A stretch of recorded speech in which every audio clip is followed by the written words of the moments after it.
nyine n'abantu bitiranya kubatizwa no gukizwa. Kubatizwa ni umurimo wo guhamya ko wakijijwe. Amazi, kuja mu mazi ni uguhamya. Ariko si ukuja guhinduka. Mu mazi hazaje ayo wahindutse.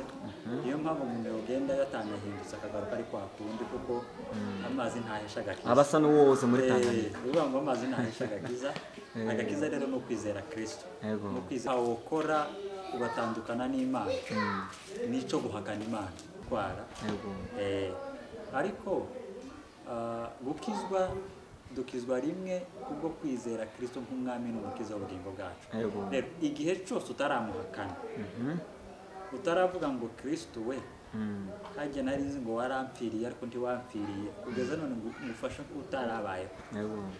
Aho niho gusura kandi guhanguka niko gutakaza agakiza. Abizera Yesu Kristo impamvu zo kureka gusambana nuko tutari abanyabyaha. Ntabwo tubereka kugira ngo tureke kuba abanyabyaha. Ikibidutera nuko tutari abanyabyaha. Ikindi kigira kabiri niyo nsambanye igituma nihutira kubivamo nuko ntari umusambanyi. Ariko utari kubikora kugira ngo ubibonere mu bwiza, ahubwo uri kubikora ubeshejwe n'ukuri mwiza. Kuko ibyo dukora sibyo bitwemeza imbere y'Imana, ahubwo icyo turi icyo cemeze ibyo dukora imbere y'Imana. Abishakira ubwiza mu byo dukora bakumva ibyo dukora byataye agaciro, kandi bagenda bavuga ngo abo ni abanyabuntu bari kubapfobya ko cyakise. Bavuga ngo umukore ibyaha mwaragize biti oya bene data mu byumva nimba warakijijwe, nimba uri umwana w'Imana ubyizera by'ukuri, icyaha si ubuzima bwacu. Achieve your dreams. Hello bakunzi ba Achieve your dreams, turabaramukije bivanye naho muherereye abari ku mpande zine z'isi. Nitwe twasuye kandi tugaruka kuri microphone kugira ngo tubashe kubazanira amakuru masha. Murazi ko tuba turi update kugira ngo tubazanira abantu badasanzwe, abantu bagiye batandukanye bari muri industry y'u Burundi cyangwa se abantu bari bagize ivuga butumwa cyangwa se n'ibindi bigiye bitandukanye. N'umunsi twabazana umuvuga butumwa adasanzwe, n'umugabo ukiri muto w'umujene uraberewe evangeliste. Murakoze cyane. Rero dushaka kubu mwokibwira se cyangwa se mwobwira abantu badukurikirana amazina yanyu babashe kubamenya nyine uburambuye. Murakoze cyane. Nyine tubanje kubashimira ku butumire bwanyu. Kuko byabaye ngombwa ko mutwifuza kugira ngo tuze dusangire n'itorero ryawe, kuko abagukirana bose n'itorero ryawe kugira ngo dusangire ubutumwa bwiza. Rero turabashimiye cyane.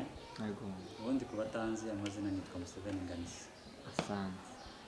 Na amazina abiri bakwise ababyeyi cyangwa nawe hari ryo washizemo?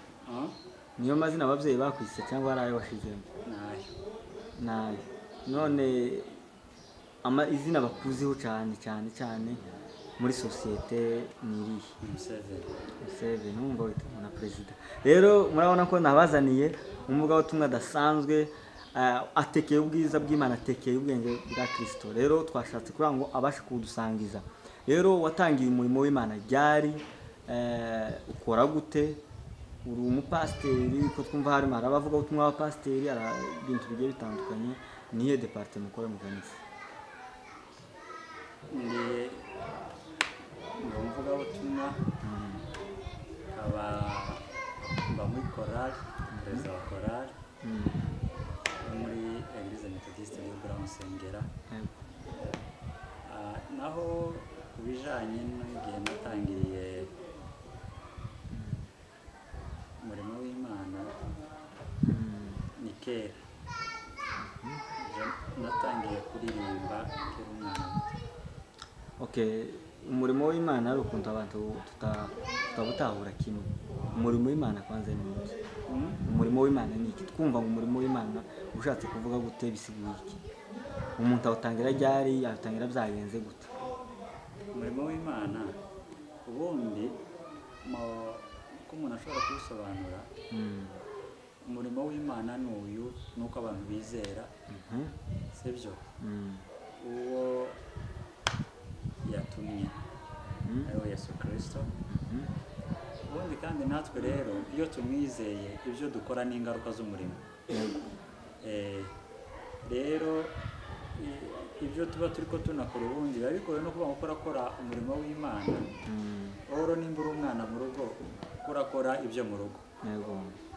Rero iyo terume nayikoresheje kubera ko nyine ni isanzwe imenyereye, waba umuririmbyi ndi umukozi w'Imana, uvuga ubutumwa ndi umukozi w'Imana, ukunda gukora umurimo w'Imana, ariko ni inshingano z'umwana mu rugo nuko isi ibasha kumenya ibiri mwacu, kuko ibiri mwa data n'iby'isi ikeneye kugira ngo ibashe gukira.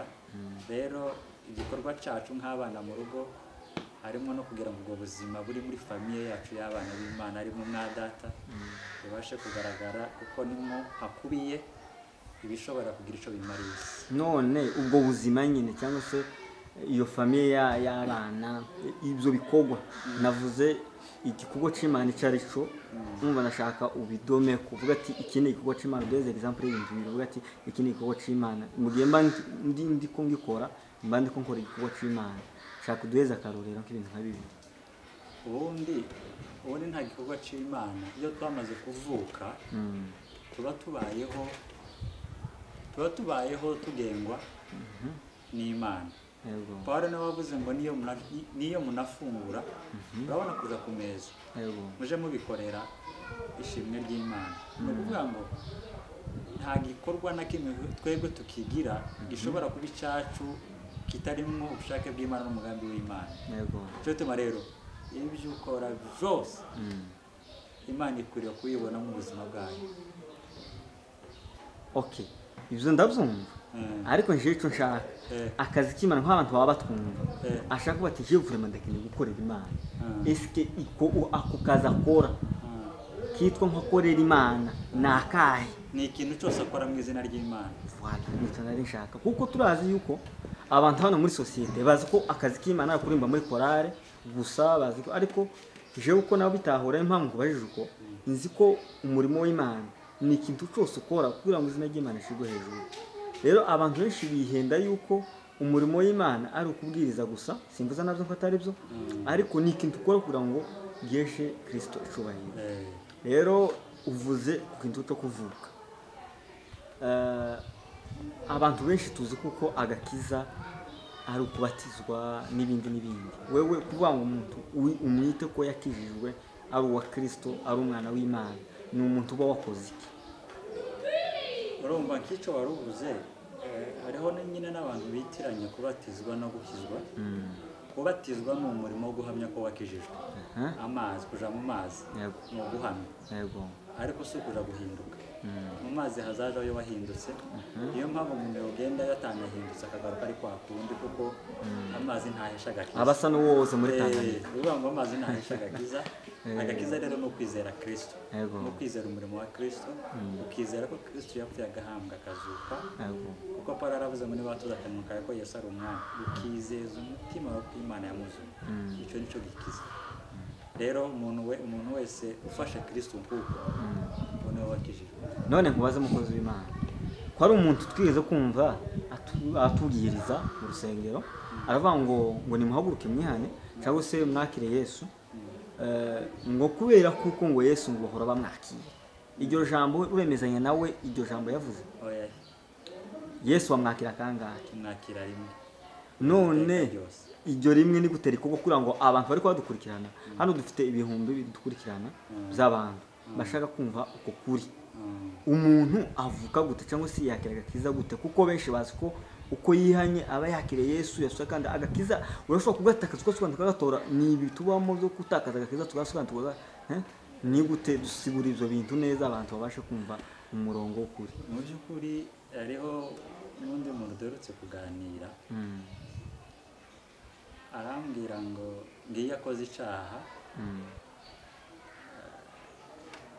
Yesu aragenda yihana akagaruka, yakora icyaha umwuka ugasohoka, yihana n'andi magambo yicara akizwa, agwa yicara akizwa, akaza kiwe yatukanye karagenda, yirega akagaruka. Mu by'ukuri ako niko gakiza Yesu yatuzaniye kwe.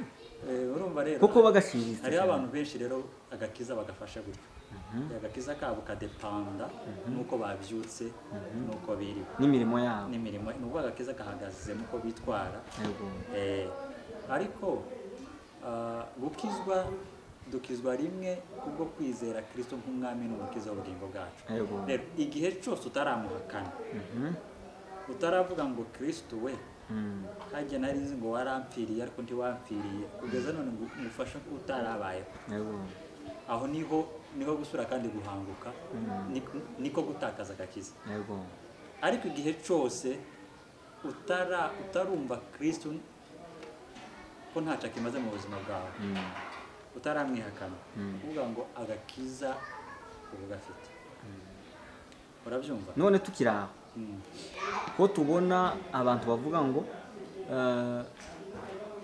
ikoze nsambanye niyibye ndoze aho sima nkiri umukristo. Umuntu wakira agakiza kuko bivuga yarangiza agasuka kandi agakora ibyo bintu maze kuvuga, uwo muntu aba akiri umukristo mu by'ukuri? Nidushake dutangirire Yesu ataraseruka, Dawudi umunsi asambana na Mukawuriya, Imana yamutumyeho nk'umupagani cyangwa yamutumyeho nk'umuntu wiwe wakoze icyo adashaka? Nibaza ko yamutumye nk'umuntu wiwe nyine wacumuye. Urabona rero Dawudi iyo akora icyo cyaha akava muri lisite y'ab'Imana, tiyo mutumyeho umuntu wega wagiye wapfuye deje. Ariko impamvu rero yatumye umuhanuzi kuja kumubwira nuko yari azi neza ko Dawudi akiri mu ntwari afite. None bijya bintu yakoze, yisha umuntu aranasambanya, bijya tubyita iki? Birya ni integenke za muntu, ni kamere ya muntu, ariko Dawudi ntiyabikoraga kuko ushaka guhindura Imana. Sibyo? Dawudi asambana na Mukawuriya yica umugabo we, yari kubikora ko ushaka guhindura Imana no kumva ko Imana itakiri nziza kuri we, yo kumva ko ni mvuga ngo ni umwanya gusa wari umushikiye. Ariko uzorebe umwami Imana imaze kumutumaho umuhanuzi, amaze kumenya neza ko ari we wabikoze, ariko ukuntu yihanye bigaragaza neza ko Dawudi atabikoze kubwo gushaka guhinyura Imana, kuyanga, kugira ati yabikoze nyine kuko bishika nawe ugakora icyaha.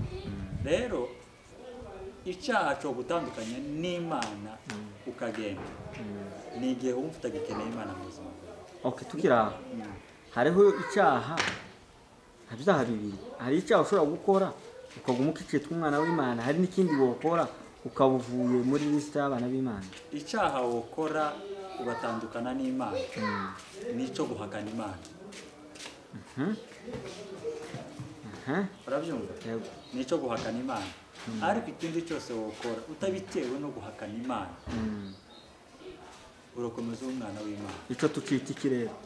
Tukita icyaha cyangwa tukita iki? Nigishaka iki bicaha watukanye, ariko kizokwemeza neza ko ntaho wagiye, nuko uzumva ko wakoze ikintu kitari icyaha. Tukira uvuze ngo nishaka nkita icyaha, ari aho ndi ko nshaka kugana ko tubona muri Yohana 1 ku murongo wa 5 nibuka neza, hatubwira kuko ngo nta mwana w'Imana ukora icyaha. Si nko mu rumaze kusoma, nta mwana w'Imana ukora icyaha. None kubera iki utubwiye yuko Dawidi ashobora kuba yarakoze icyaha cyangwa se undi muntu ashobora gukora icyaha ariko idashobora kumutandukanya n'Imana? Kubera iki kibaye icyaha? Urashobora kutubwira icyaha ari cyo? Uzi impamvu yavuze gutyo? Yavuze ngo uwabyawe n'Imana ntakora icyaha. Uwabyawe n'Imana ntiyihakana Imana. Ubundi icyaha ni ukutizera. Yohana yarabivuze, nibutse nimba ari 10:16, aravuga ngo uwo mwuka naza, sibyo, bazatsinda ab'isi, ngo abibutse iby'amateka, ngo babwire n'iby'icyaha cyabo, ngo yuko batagize gute, batanyizeye. Uvuga ngo rero uwabyawe n'Imana ntashobora kwihakana Imana. Ubundi icyaha gikomeye Yesu yaje kudukiza no kutizera. Kutizera nicyo cyaha. Hanyuma ibindi dukora n'imbuto z'icyaha. Kuko Adamu muri Edeni ntiyavuye muri Edeni kubera ko yasambanye. tiyavuye muri Edeni kubera ko yibye, tiyavuye muri Edeni kubera ko yarwanye, ntawe yabesheye nta kantu k'umuntu yariye, ariko ibyo byose byavuyeho byazanwe nuko yavuye muri presence y'Imana. Urabyumva? Rero icyaha ni ukutizera, niyo mpamvu rero kwihana ari ukwizera. Sibyo? Urabona aho abantu batamenya andi madini yose amenshi abuza abantu gukora ibyaha, ariko ntabuza abantu gukira icyaha, ntabwira abantu gukira icyaha.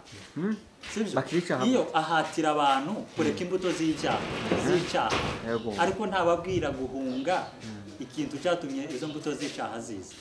Sibyo? Rero umuntu arashobora kuvuga ngo sinzosambana, aravuga ngo sinzoresha, arashobora kuvuga ngo singwana, sintukana, singira gutya, ariko mu gihe atizera Kristo tibyo mugira intungane. Sibyo? Rero twebwe abizera Yesu Kristo impamvu zo kureka gusambana nuko tutari abanyabyaha, ntabwo tubereka kugira ngo tureke kuba abanyabyaha.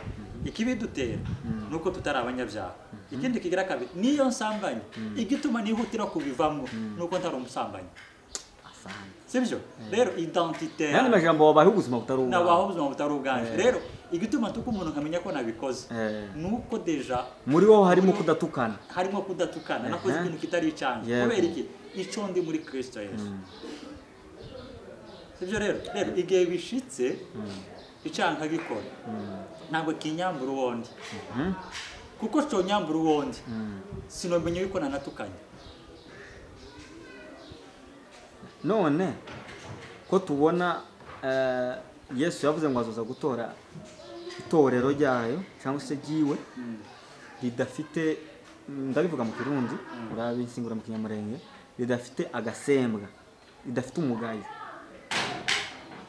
Bavuze umugayo, iryo torero Kristo azoza gutora ni irihe?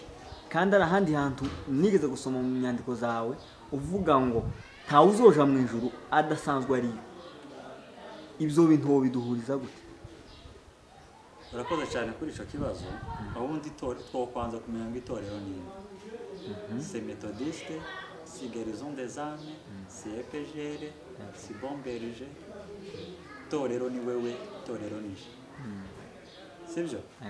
Hanyuma ahantu yanditse Paulo aravuga ngo yiyungishije natwe ngo urupfu rw'umubiri we kugira ngo adushire imbere yayo.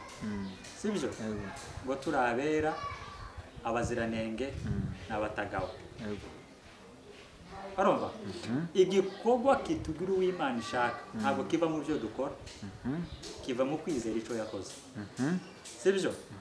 Kugira ngo uhindukwe, twebega jewe ubunyangamugayo Imana yanzaniye tibupimira ku muntu, igupimira kuri kwera kwayo, tigupimira mu mirimo ya muntu, igupimira ku kwera kwayo. Ukwera kwayo niko yampaye kugira ngo bikundi inyishimo.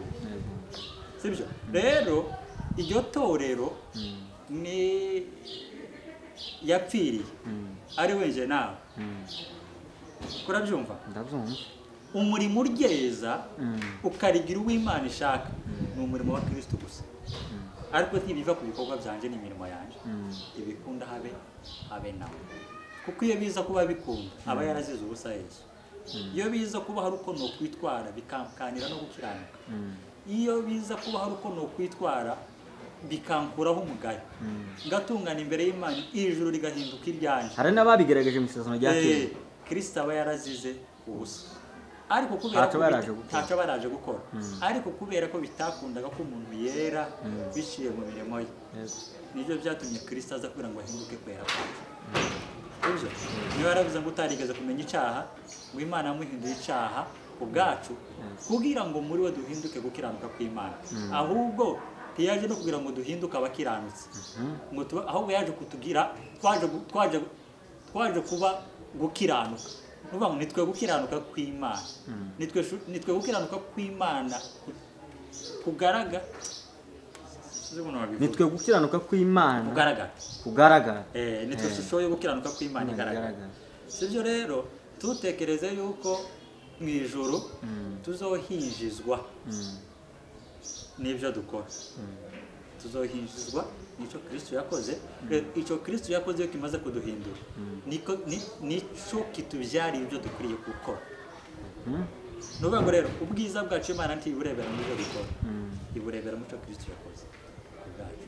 None ko tubona amatorero menshi yigisha abantu guheba ibyaha kandi baharanira gukorera ijuru, bakavuga ati niwaheba iki ugaheba iki uzobona ubwami bw'Imana, niwakora iki ugakora iki ikizogihemberwa n'amara gushika mu ijuru. Abo bantu bari kuvuga ubutumwa, namwe muvuga ubutumwa muvuga kuko Kristo ari cyo kintu yaje gukora kugira ngo aduhesheshe agakiza kavuye kuri we katavuye ku bikorwa twe dukora. Abo bantu babiri nabahe bantu bemewe imbere y'Imana, nabahe bantu bari kuvuga ubutumwa bwiza bw'ukuri, kuko deja we tukumvishe muri angli imwe abo wewe simpatinda aho ngaho kuri abo bandi bavuga ubwo butumwa. Ni ubutumwa bwa Kristo niki ibyo bari kubavuga bisiguye iki kuri wowe? Iyo ubwira umuntu ibyo akwiriye gukora kugira ngo abone Imana uwo hamushuka.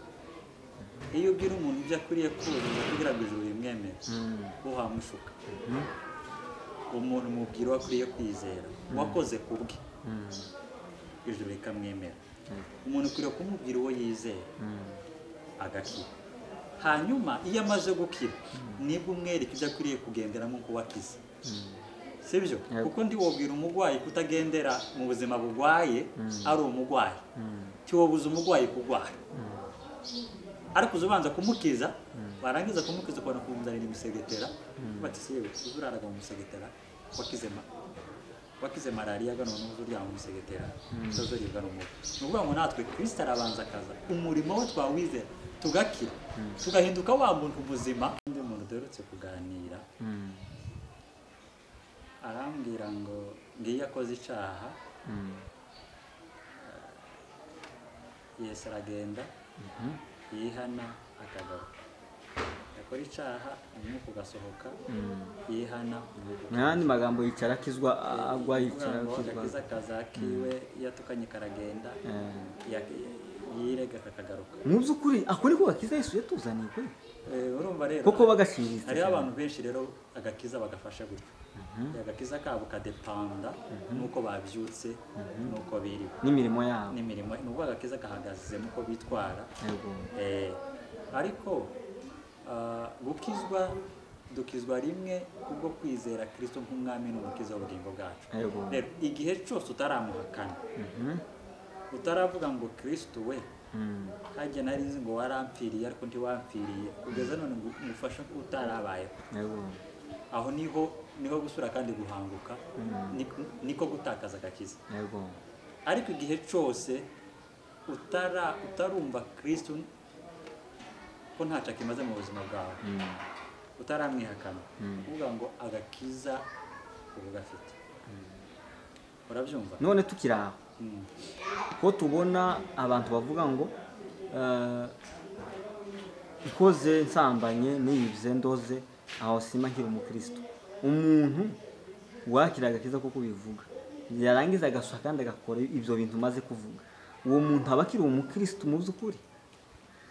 Nidushake dutangirire Yesu ataraseruka Dawudi umunsi asambana na Mukawuriya, Imana yamutumyeho nk'umupagani cyangwa yamutumyeho nk'umuntu wiwe wakoze icyo adashaka.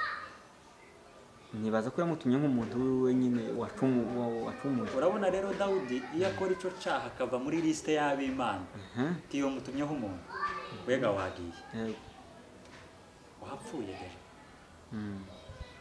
Ariko impamvu rero yatumye umuhanuzi kuja kumubwira nuko yarazi neza ko Dawudi akiri mu ntwari afite. None bijya bintu yakoze yisha umuntu aranasambanya, bijya tuvyitiki birya ni intege za muntu ni kamere ya muntu. Ariko Dawudi ntiyabikoraga kuko ushaka guhimura Imana. Sibyo? Dawudi asambana na Mukawuriya yica umugabo we yari kwabikora ko ushaka guhimura Imana no kumva ko Imana itakiri nziza kuri we, yo kumva ko ni mvuga ngo ni umwanya gusa wari umushikiye. Ariko uzorebe umwami Imana imaze kumutumaho umuhanuzi amaze kumenya neza ko ari we wabikoze ariko ukuntu yihanye bigaragaza neza ko Dawudi atabikoze kubwo gushaka guhinyura Imana kuyanga kugira ngo yabikoze nyine kuko bishika nawe ugakora icyaha. Rero icyaha cyo gutandukanya n'Imana ukagenda ni igihe wumva utagikeneye Imana mu buzima bwawe. Okay, tugira hariho icyaha bibiri. Hari icyaha ushobora gukora ukaguma ukicitwa umwana w'Imana, hari n'ikindi wokora ukabuvuye muri liste y'abana b'Imana. Icyaha wokora ugatandukana n'Imana nico guhakana Imana. Urabyumva? Nico guhakana Imana. Ariko ikindi cyose wokora utabitewe no guhakana Imana urakomeza umwana w'Imana. Ico tucita ikirere. Tucita icyaha tucita. Nigishaka ikibica watukanye. Ariko kizokwemeza neza ko ntaho wagiye. Nuko uzumva ko wakoze ikintu kitari icyaha. Tukira. Ubuzima nishaka nkita icyaha. Araho ndi ko nshaka kugana. Ko tubona muri Yohana rimwe ku murongo wa 5 nibuka neza hatubwira kuko ngo nta mwana w'Imana ukora icyaha. Nko mu murongo naza kusoma. Nta mwana w'Imana ukora icyaha. None kubera iki utubwiye yuko Dawidi ashobora kuba yarakoze icyaha cyangwa se undi muntu ashobora gukora icyaha ariko idashobora kumutandukanya n'Imana? Kubera iki kibaye icyaha? Urashobora kutubwira icyaha ari cyo? Uzi impamvu yavuze gutyo? Yavuze ngo uwabyawe n'Imana ntakora icyaha. Yego. Uwabyawe n'Imana ntiyihakana Imana. Ubundi icyaha ni ukutizera. Yohana yarabivuze. Nibutse nimba ari 10:16. Aravuga ngo umwuka nazi. Sibyo? Yego. Bazatsinda bisi. Yego. Ngo abibutse iby'amateka. Ngo babwire n'iby'icyaha cyabo. Yego. Ngo yuko batagize gute batanyizeye. Uvuga ngo rero uwabyawe n'Imana ntashobora kwihakana Imana. Ubundi icyaha gikomeye cyaje kutukiza no kutizera. Kutizera nicyo cyaha. Hanyuma ibindi dukora n'imbuto z'icyaha. Kuko Adamu muri Edeni ntiyavuye muri Edeni kubera ko yasambanye. Ntiyavuye muri Edeni kubera ko yibye. Ntiyavuye muri Edeni kubera ko yarwanye. Ntawe yabesheye nta kantu k'umuntu yari. Ariko ibyo byose byavuyeho byazanwe nuko yavuye muri presence y'Imana. Urabyumva? Rero icyaha ni ukutizera, niyo mpamvu rero kwihana ari ukwizera. Sibyo? Urabona aho abantu batamenya andi madini yose amenshi abuza abantu gukora ibyaha. Ariko ntabuza abantu gukira icyaha. Ntabwira abantu gukira icyaha. Sibyo? Iyo ahatira abantu kureka imbuto z'icyaha.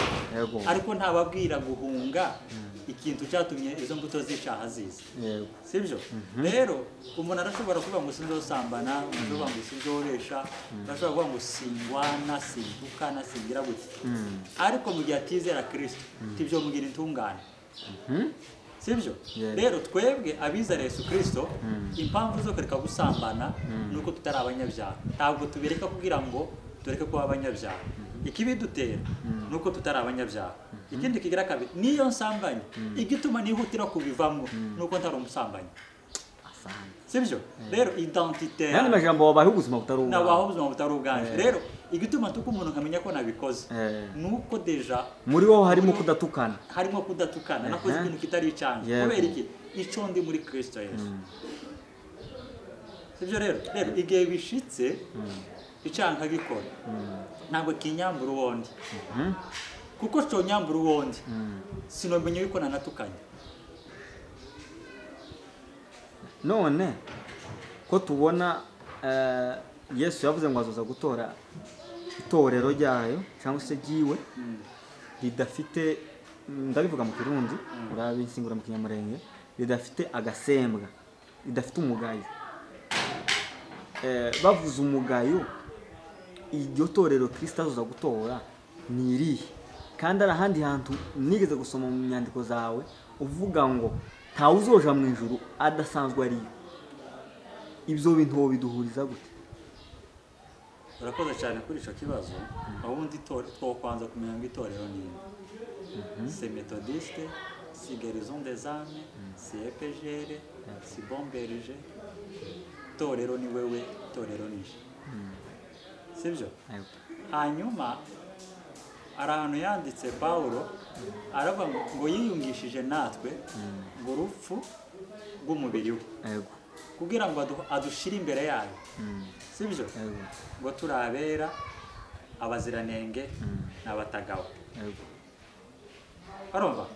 Igikorwa kitugira uw'Imana ishaka ntabwo kiva mu byo dukora, kiva mu kwizera icyo yakoze. Sibyo? Kugira ngo uhindukwe twebega jewe ubunyangamugayo Imana yanzaniye tibupimira ku muntu, ibupimira kuri kwera kwayo, tigupimira mu mirimo ya muntu, igupimira ku kwera kwayo. Ukwera kwayo niko yampaye kugira ngo bikundi inyishimo. Sibyo? Rero iryo torero ni yapfiriye ari wenje nawe. Kurabyumva? Ndabyumva. Umurimo uryeza ukarigira uw'Imana ishaka ni umurimo wa Kristo gusa. Ariko ntibiva ku bikorwa byanje n'imirimo yanje, ibikunda habe nawe. Kuko iyo biza kuba bikunda aba yarazize ubusa Yesu. Iyo biza kuba hari uko no kwitwara bikamkanira no gukiranuka.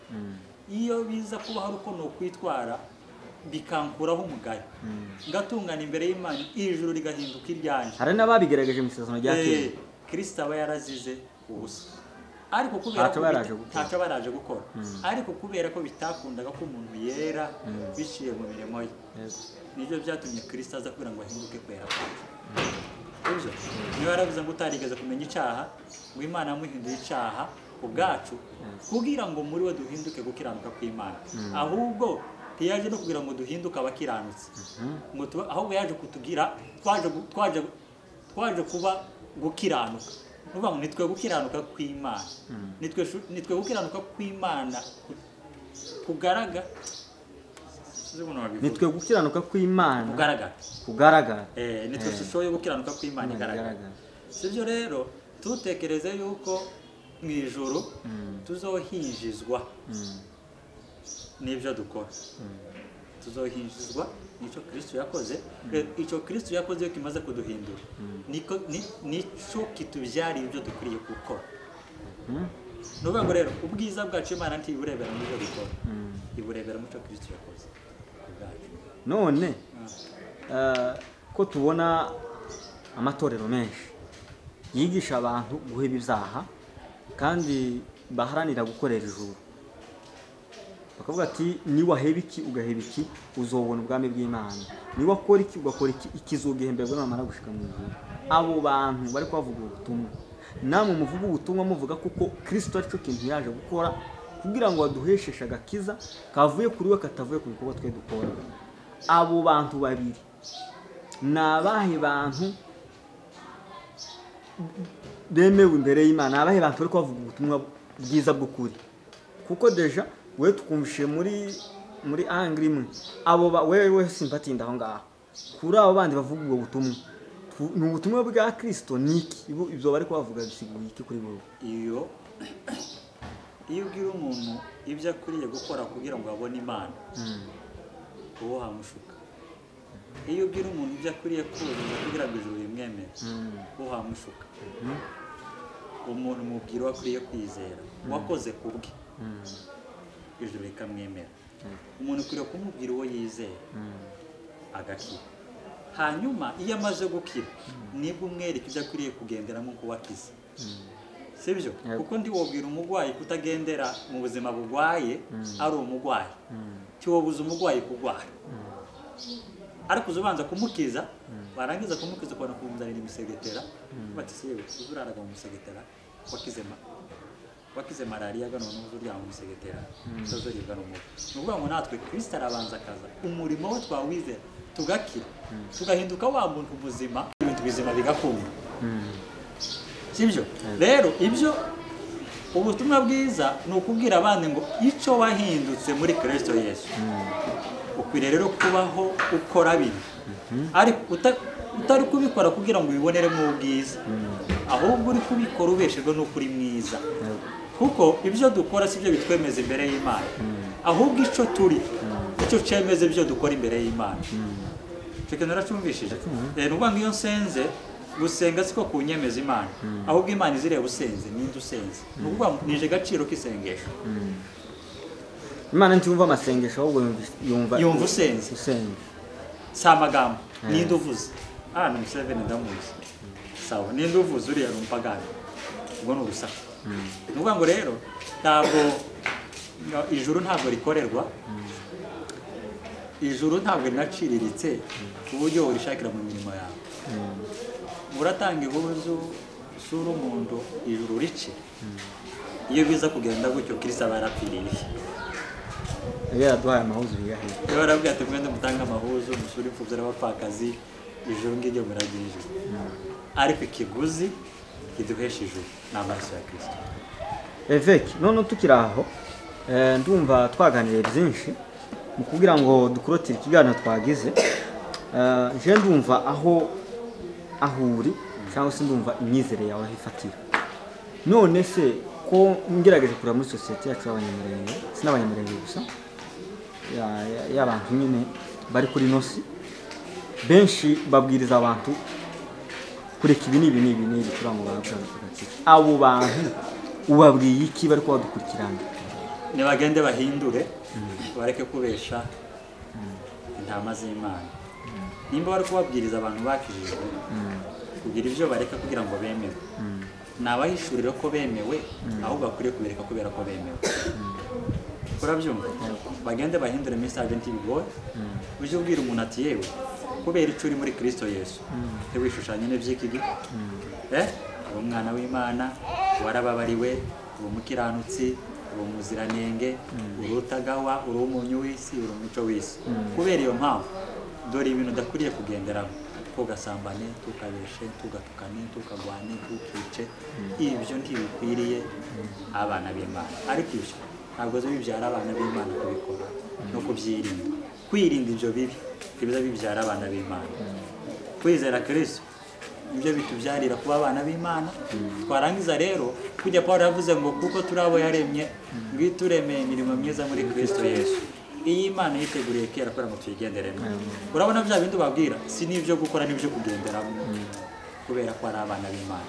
Iyo tumaze gukizwa hari inzira data yaciye tugenderamo k'abana b'Imana. Ari byo bintu bikorwa byiza byose, ariko titubicamo arimo dushakira. Tabaza bayicamo ariko bashaka Imana, hazahicamo abafite Imana mu buzima bwabo. Turabona n'ahantu Ibrahimu Mose yabwiye Imana igihe bari bayishavuje bimeze nabi, ati Imana aho kuvuga ngo ukorera abantu ubwo kubakorera, ahubwo unkure mu gitabo cy'ubugingo. Nuko yari azi neza ko icyo gitabo yari acanditswemo. Mu yandi majambo, mu gihe umaze kwakira ubutumwa bwiza, ubu uri umwana w'Imana n'ijuru ry'ejuru warajyandikiwe uririmo, kuko twama tuzi ngo bivuga. Rero turabashimiye ku kiganiro cyiza muduhaye. Ikiganiro kibaye kigufi, tuzogutumira muri parti ya kabiri, tuze ko dushobora kutwemerera kuko ushobora kuzogaruka tukatuganiriza ku yindi sije runaka bazoba batubwiye tuzokuganirizaho. Urabitwemere nk'uzogaruka kuri kamera zacu z'umunsi?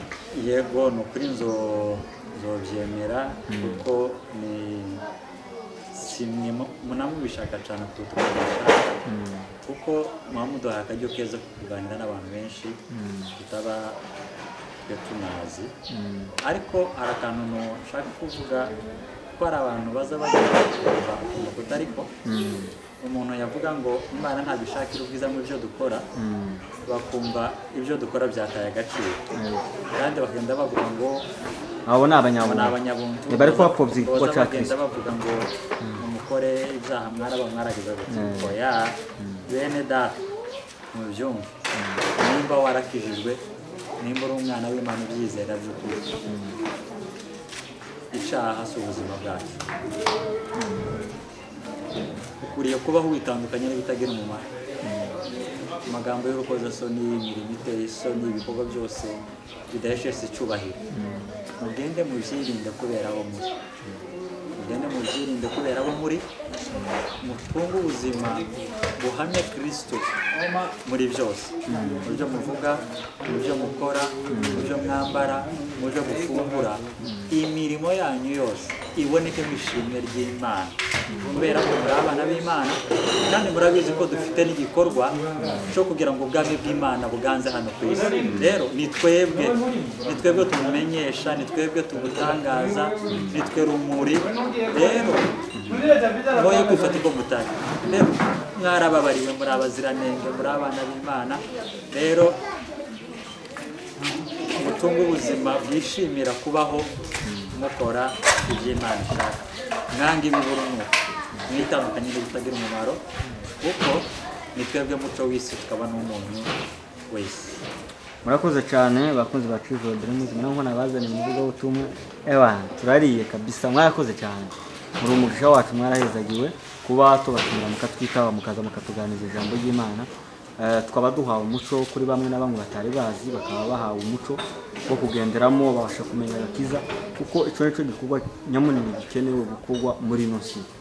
Iyo abatari iyo mpamvu tuba twaragenwe, ariko impamvu tugisigana kugira ngo tuvuge ubutumwa bwiza bashe gushikira bose. Turabashimiye bakunzi ba Children Dreams, tubatumira gukora subscribe, sabone, comment, munatubwira ibitekerezo byanyu muzo tumaze kubaganiriza. Murakoze cyane, ciao ciao, Imana ibagirire neza.